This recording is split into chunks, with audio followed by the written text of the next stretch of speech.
Hanya di Bangga Magelang, ruang rembuknya Wong Magelang.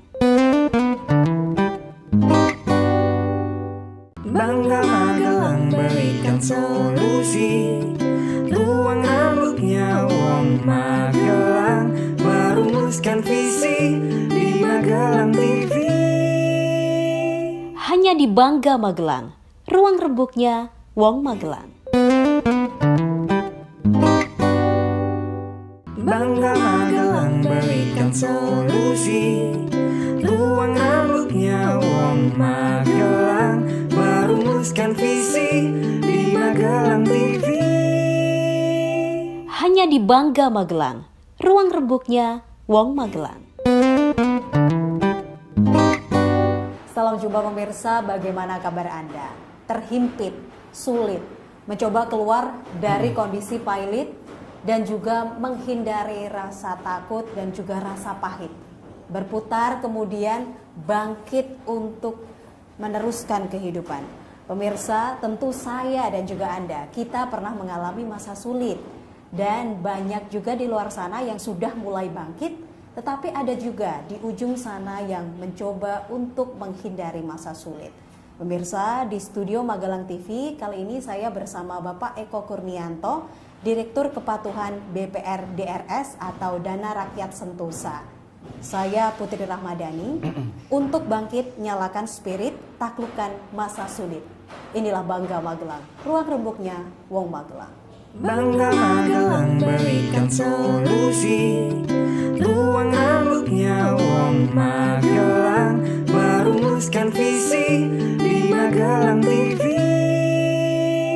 Hanya di Bangga Magelang, ruang rembuknya Wong Magelang.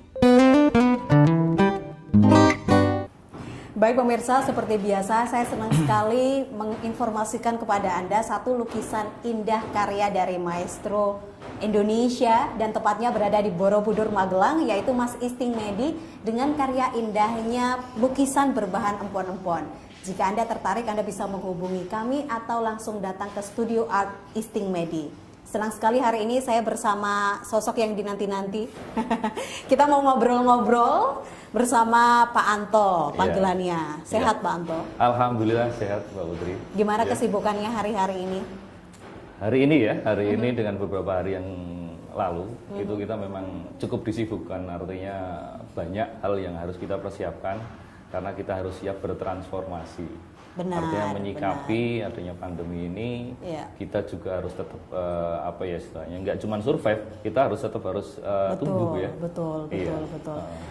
Masa sulit tidak dipungkiri, semua sektor terkena dampaknya ini. Tapi kemudian ketika kita membicarakan pandemi, seperti bagaimana BPR DRS juga mentransformasikan diri untuk lebih baik dan juga tumbuh berkembang dan juga tumbuh.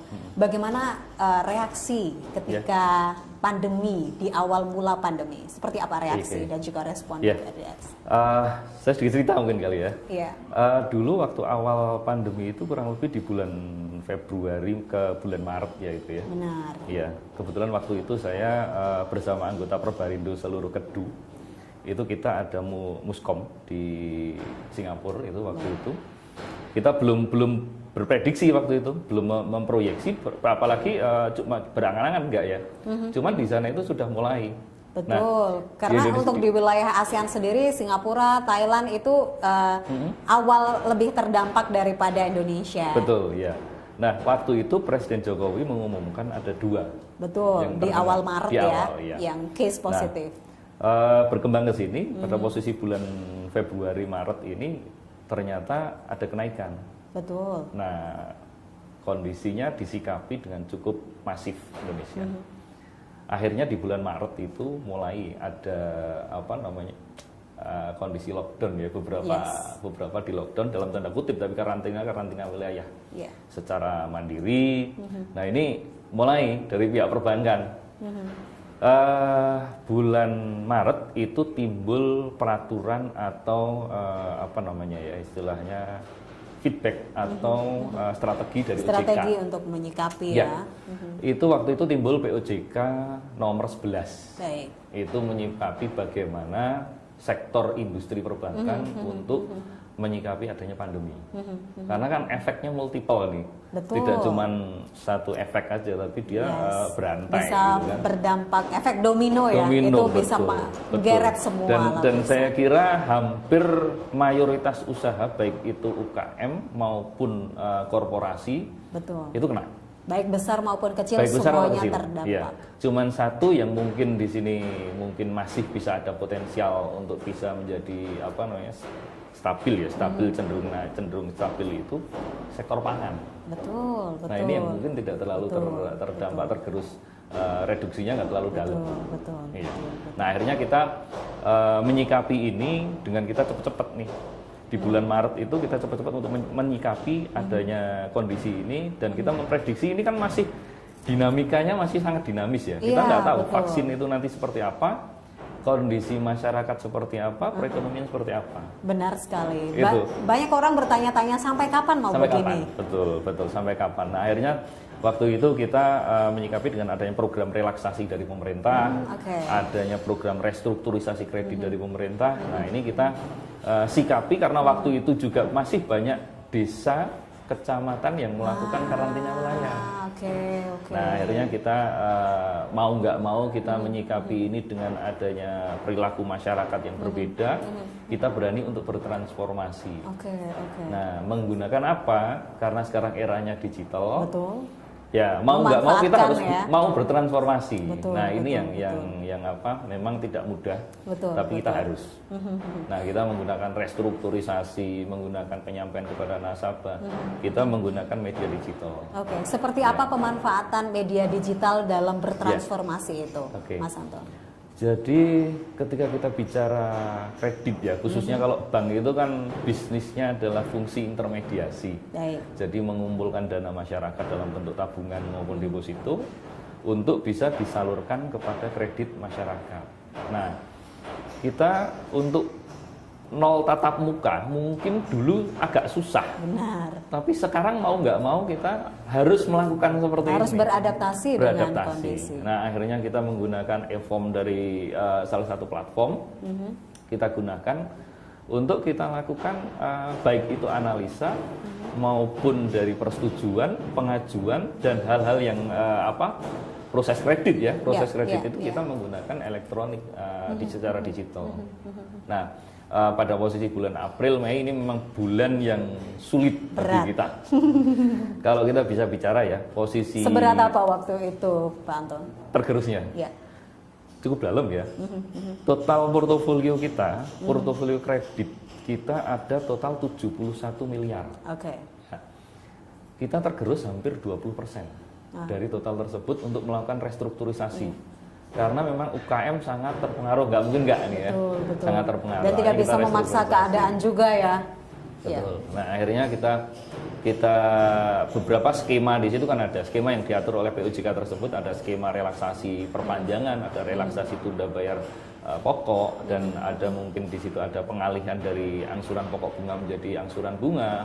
Nah ini kita lakukan di situ untuk bisa mereduksi adanya gap di sini. Nah, di luar itu, tapi kita kan juga harus berpikiran karena kita bukan lembaga sosial, kita lembaganya lembaga bisnis, sedangkan kita juga harus memperhitungkan biaya atas dana, biaya DPK, biaya BTK karyawan tenaga kerja. Betul. Itu kan jalan terus, Pak Putri. Yes. Nah mau nggak mau kita harus berpikiran ekstra keras nih. Betul. Tapi kita optimis mempunyai keyakinan untuk bisa survive di situ. Saya suka sekali dengan sikap optimis Ya. yang ini semoga juga tertular bukan hanya dari Pak Anto tapi juga ke karyawan hingga nanti juga ke nasabah ya. Kita beralih ke segmen Mac News. Ini ada satu berita viral di mana ada juru parkir yang menunjukkan kemuliaan hatinya sehingga mendapatkan performa positif dari netizen. Pemirsa adalah Ratno jukir di Jalan Sriwijaya Kota Magelang ini menarik simpati netizen dengan aksi jujurnya dan juga kemuliaan hatinya mengembalikan cincin seberat 4,7 gram yang ditemukannya di jalan kepada pemiliknya. Seperti apa? Kita simak bersama.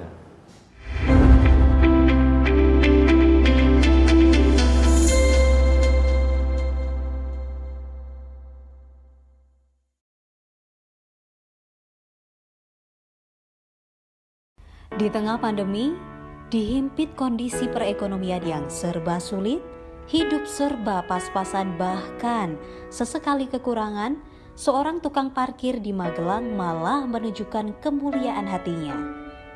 Adalah Ratno, jukir yang sehari-harinya bertugas di Jalan Sriwijaya, Kota Magelang ini menarik simpati netizen dan masyarakat Magelang dengan aksi jujurnya mengembalikan cincin emas seberat 4,7 gram yang ditemukannya di jalan kepada pemiliknya.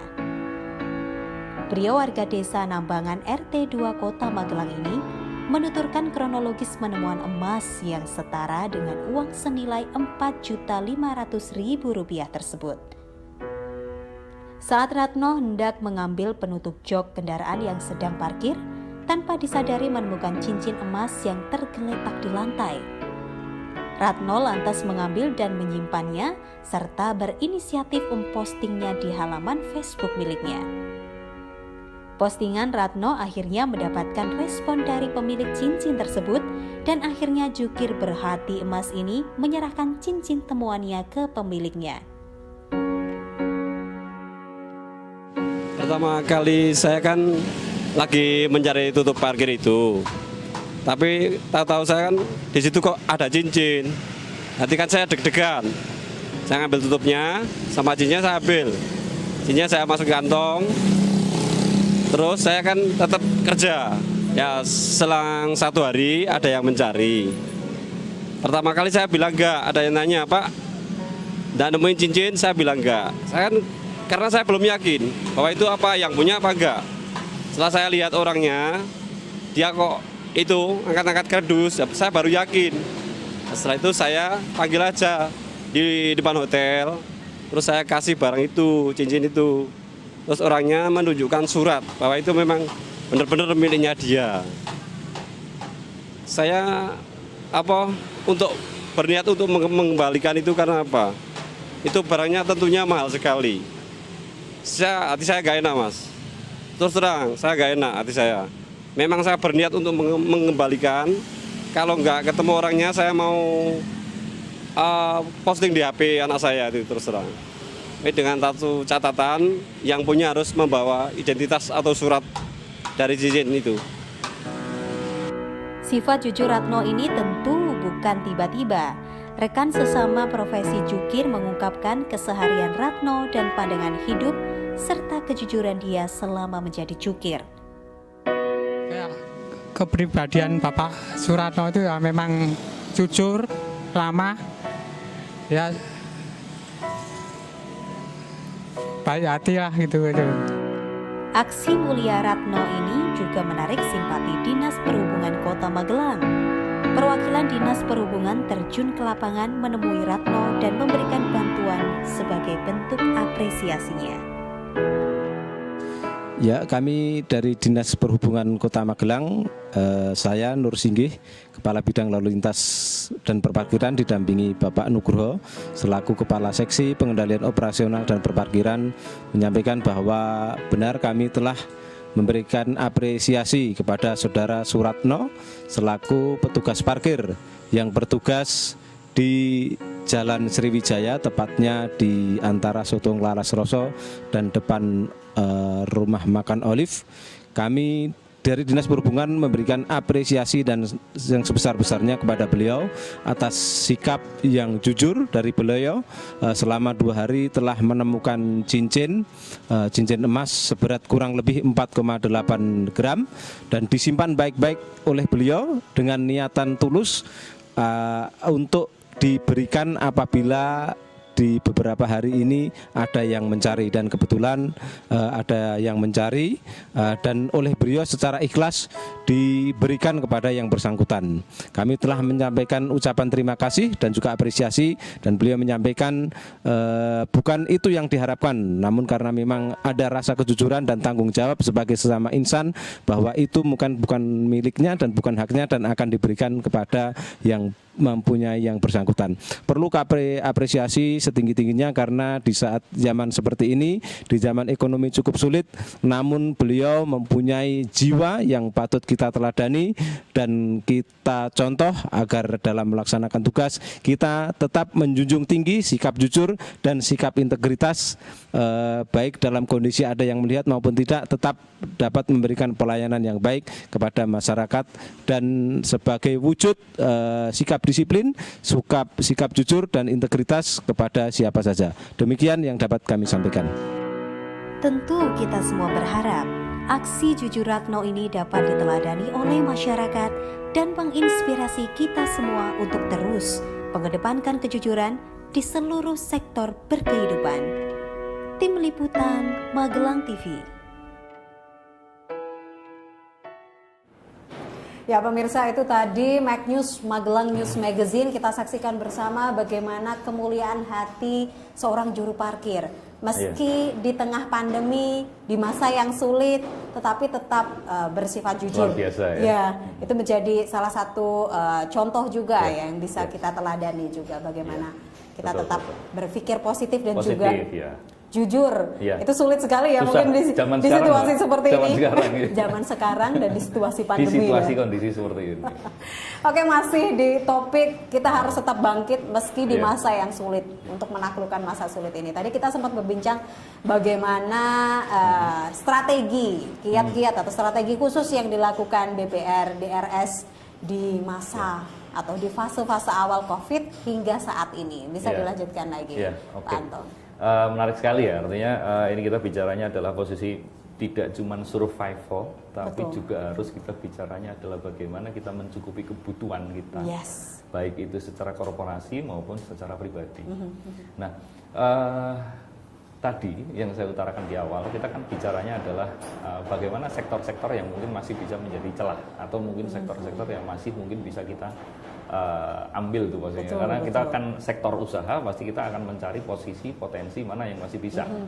Nah, tadi di awal saya bicarakan masalah sektor pangan ya.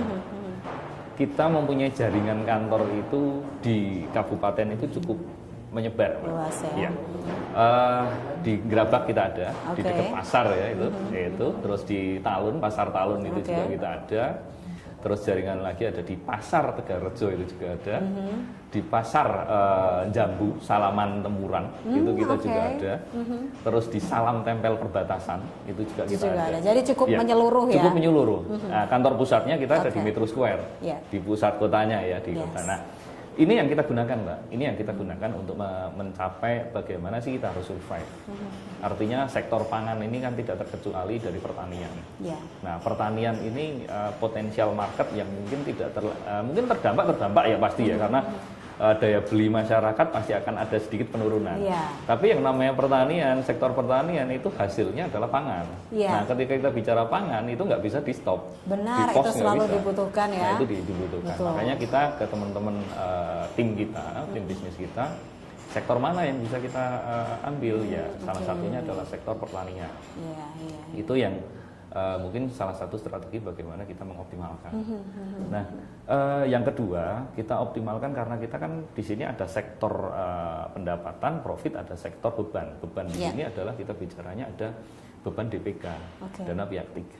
Nah, dana pihak ketiga itu timbulnya dari mana? Timbulnya adalah dari deposan, dari deposito, dari tabungan.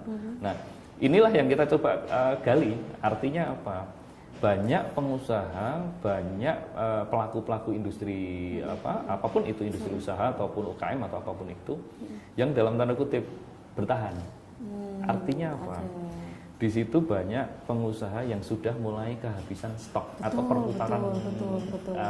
modal kerja. Modal kerjanya. Nah, pasti akan banyak orang yang ngambil deposito ini pasti akan ngambil. Oke. Nah, ini yang mungkin harus kita mengacu pada bagaimana strategi untuk bisa mengoptimalkan ini, Mbak. Yes. Artinya jangan sampai banyak yang tergerus, tetapi kualitas dari portofolio juga tetap harus jalan. Kita cek jalan. Ya, Nah, ya, ya. strategi ini yang kita terapkan dengan adanya relaksasi dari regulator. Karena di dunia industri perbankan ini kan regulasinya cukup kompleks, Mbak. Betul. Iya, tidak cuma mengatur bagaimana pola Yes. usaha, tapi sedetil apapun itu diatur. Nah, ini kita sangat bersyukur dengan regulator yang cukup mensupport kami. Iya, iya, iya. Nah, regulasinya ini yang kita implementasikan di lapangan. Nah, artinya dengan berpatokan dari aturan dari regulator, kita coba untuk kalau non sewu bahasa di lapangan itu berkelit di saat sulit. Iya. Ya kan? Berkelit artinya positif tapi ya. Artinya kondisi yang sangat sulit saat ini kita tidak bisa kita menyerah pada keadaan, kita Betul. menyalahkan pada keadaan, kita Iya, nggak bisa. iya, iya. Tapi kita harus bisa menyikapi Yes. keadaan ini untuk kita pertama bertahan, yang keduanya adalah untuk bangkit kembali. Betul, betul. Nah, ini betul. apa yang harus kita cermati di sini ya, karena industri perbankan ini kan kompetitif ya. Kalau Sangat mungkin kompetitif. Mbak Putri lihat BPR di Magelang ini ada berapa? Banyak sekali. Banyak sekali. Puluhan tak terhingga. Tak terhingga, ya kan? Sekarang bank umum yang tergabung di Himbara maupun bank konvensional berapa? Apalagi sekarang ada serbuan dari financial Yes, technology, fintech. betul sekali. Nah, fintech ini kan tanpa tatap muka. Iya, Mereka iya, bisa iya. menjangkau sampai area yang benar-benar pelosok asal di situ ada sinyal. Nah, makanya ini yang coba kita Jadi kita tantangan bisa, tersendiri tantangan ya. tersendiri, tapi saya yakin ini pasti ada celah untuk Betul, bisa betul, bisnis gitu kan. betul. Nah, ini terbukti, Mbak. Terbukti kita selama dari tahun 2014 sampai saat ini kita mohon maaf nih agak saya bongkar sedikit. Membanggakan ya. Iya. Boleh dong. Boleh ya, boleh ya. Sangat boleh. Kita 5 tahun berturut-turut penyandang predikat bank berkinerja sangat bagus dari Luar Infotech. biasa. Iya, satu Nah. kesan saya ketika bertemu dengan teman-teman dari BPR DRS Iya. juga sangat positif sekali. Itu juga mungkin yang memberikan kesan kepada nasabah. Nasabah, Bagaimana teman-teman atau karyawan menyikapi dan Iya. juga memberikan pelayanan kepada nasabah. Ya. Karena memang itu satu hal yang mungkin kita nomor satukan ya. Oke. Pelayanan itu satu hal yang nomor satu. Oke. Ya kan? 5 kali berturut-turut, 5 tahun 5 tahun. berturut-turut. Itu bukan waktu yang sebentar. Satu, bukan waktu yang sebentar. Yang keduanya juga ini saya juga cukup berbangga hati, kita juga berbangga hati dengan dana rakyat karena satu-satunya BPR swasta. Oke. Ya, BPR swasta di Magelang yang menyandang 5 kali berturut-turut. Oh. Itu salah satu yang ya ini menjadikan Itu salah satu prestasi satu yang prestasi, tapi sangat kedua juga membanggakan. kita tantangan kita juga Betul. untuk bisa mempertahankan. Mempertahankan dan Iya. juga meningkatkan di sisi Meningkatkan, lain betul ya. sekali. Oke, Iya, apa itu- yang sebenarnya membedakan Iya. BPR DRS dengan perbankan yang lain? Menurut Pak Anto sendiri ya mungkin lebih paham ya, Iya. lebih mengenali. Sebenarnya kalau core bisnis hampir sama ya, Yes, mayoritas tentu. sama. Market juga saya kira hampir sama. Yes. Ya. Cuman energinya aja, semangatnya kita yang kita memang cukup mempunyai mimpi yang cukup tinggi. Artinya apa? Kita punya mimpi yang tinggi. Jangan sampai posisi kita di posisi runner di bawah Betul, itu jangan betul, sampai ya betul. kan. Nah, ini semangat kita yang kita coba bangun, untuk kita bisa meng-create menaikkan dana rakyat ini untuk posisinya pada posisi minimal 3 besar Magelang itu bisa tercapai. Gitu. Keren sekali, semangat yang tinggi dan juga tetap optimis. Iya. Menjadi salah satu modal untuk terus Betul. berkembang dan juga tumbuh. Pemirsa, kita kembali lagi nanti Pak Anto setelah jeda pariwara berikut ini tetaplah bersama kami di Bangga Magelang. Ruang Rembuknya Wong Magelang.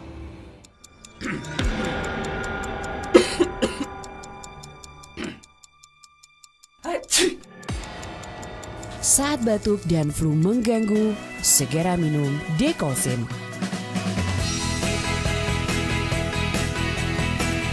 Kandungan aktifnya bantu redakan batuk yang disertai flu. Dekolsin, atasi batuk dan flu yang bersatu. Tiap hari selalu datang bersama tantangan, dan yang pertama menghadapinya adalah wajahmu. Bantu wajahmu hadapi kotoran, polusi, dan debu. Hadapilah hari dengan kekuatan alam. Himalaya Neem Face Wash dengan ekstrak daun neem mengangkat kotoran dan bakteri dari pori-pori, bantu melawan masalah kulit.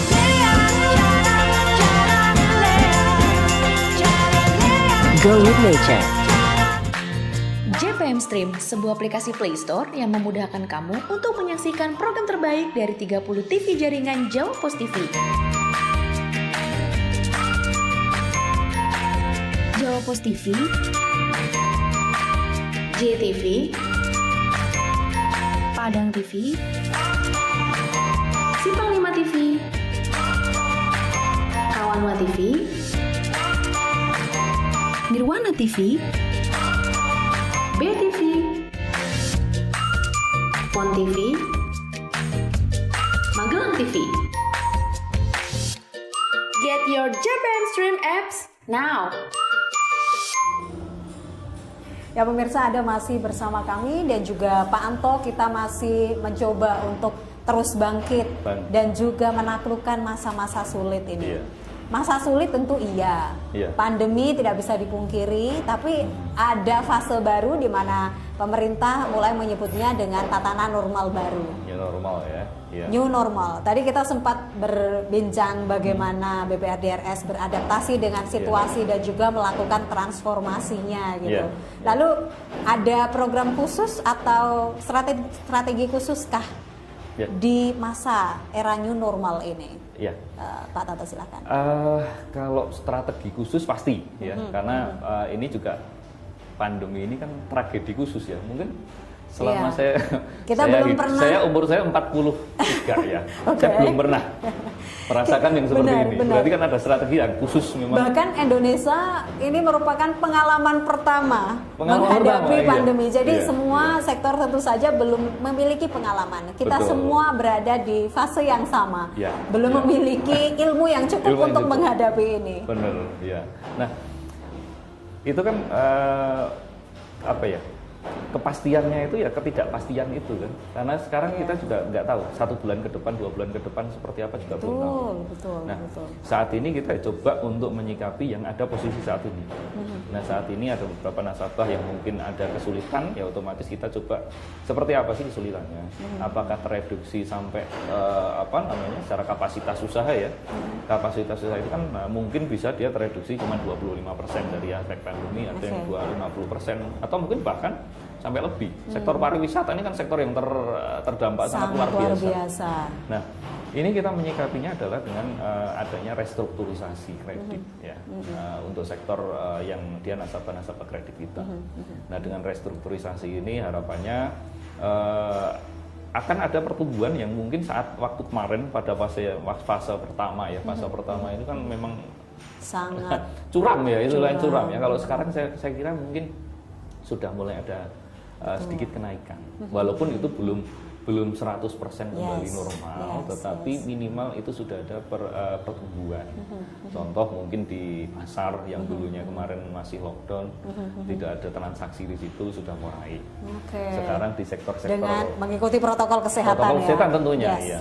Nah di kita sendiri juga protokol kesehatan kita sangat ketat di karyawan kita ya, baik itu dari pertama orang masuk, karyawan masuk, nasabah masuk, itu pasti akan kita cek semuanya.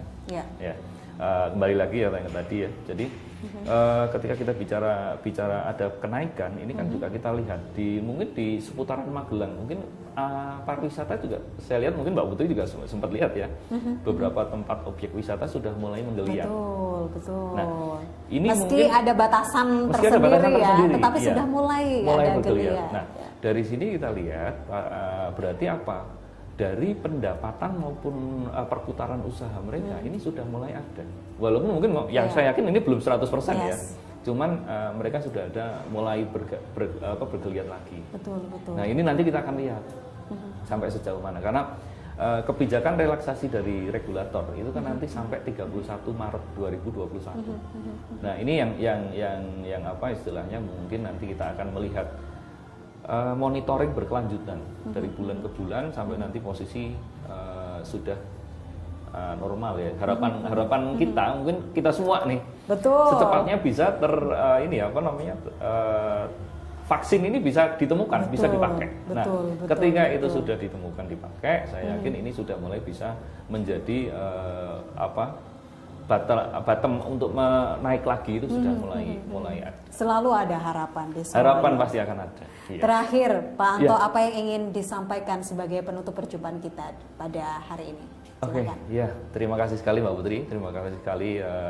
Jadi dana rakyat di tengah pandemi ya, di tengah pandemi ini kita selalu berprinsip kita akan selalu support kepada masyarakat Magelang khususnya, ya, baik itu Kodia, baik itu kabupaten, apapun itu program-program pemerintah kita akan menjadi apa ya istilahnya jembatan. Yes. Ada program relaksasi, ada program subsidi bunga, ada program mungkin di dana hibah itu kita mengikuti program tersebut. Jadi jangan takut, artinya kita bersama-sama ini menghadapi pandemi ini. Betul. Satu hal kita harus siap dengan segala hal yang ada.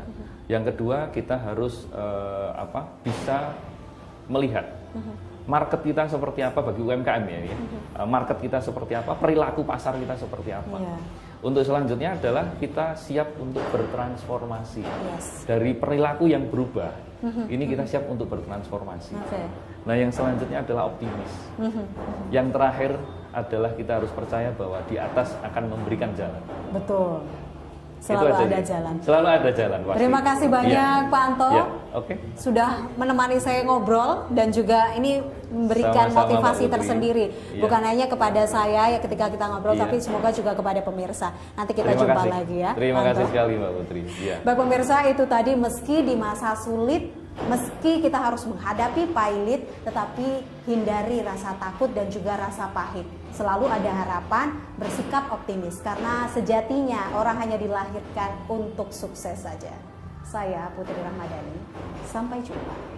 Bangga Magelang berikan solusi, ruang rambutnya wong Magelang, merumuskan visi di Magelang TV.